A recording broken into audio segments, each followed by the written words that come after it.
If we find that the President of the United States abused his power and invited foreign interference in our elections, or if he sought to condition, coerce, extort, or bribe an ally, if this is not impeachable conduct, what is? Ambassador Taylor and Mr. Kent, I'd like to welcome you here. I'd like to congratulate you for passing the Democrat Star Chamber auditions held for the last weeks in the basement of the Capitol. It seems you agreed, witting or unwittingly, to participate in a drama.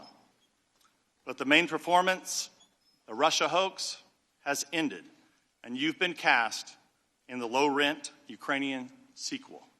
I encountered an irregular, informal channel of U.S. policymaking with respect to Ukraine, unaccountable to Congress.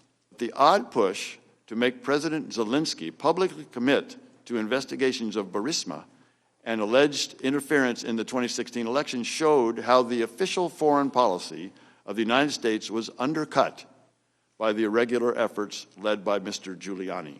Did you ever try to wrest control of the irregular channel? I didn't try to wrest control of the irregular channel, do that.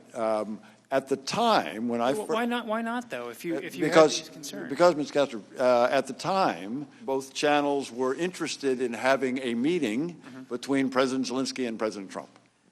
New leaders, particularly countries that are trying to have good footing in the international arena, see a meeting with the U.S. President in the Oval Office at the White House as the ultimate sign of endorsement and support from the United States.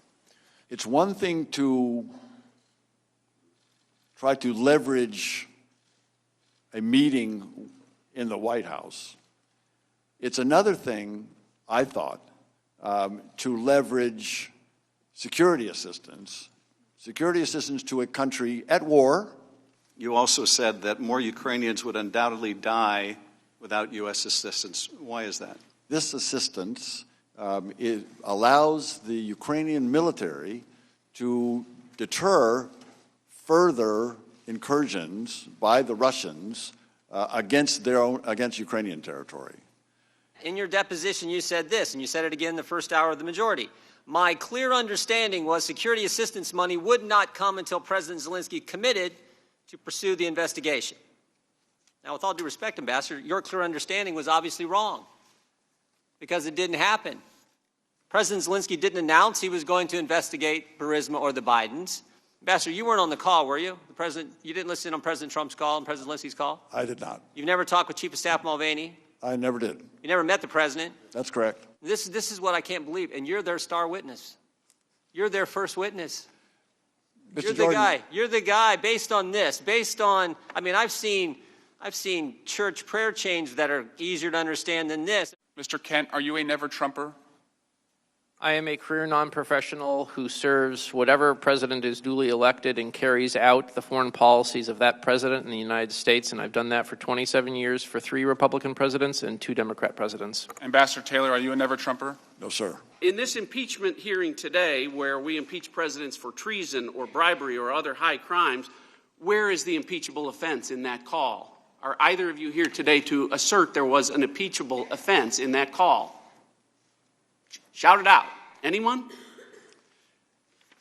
Mr. Ratcliffe, if I can just respond, let me just reiterate that I'm I've not got here. 1 minute left. I know you only got a minute left. I've just got 30. Please allow the witness. You asked the witness a question. The witness I'll withdraw the question. Let me just make this point. I'm not here to take one side or the other. Mr. Ratcliffe, I would just like to say that I'm not here to do anything having to do with to decide about impeachment. That is not what either of us are here to do. This is your job.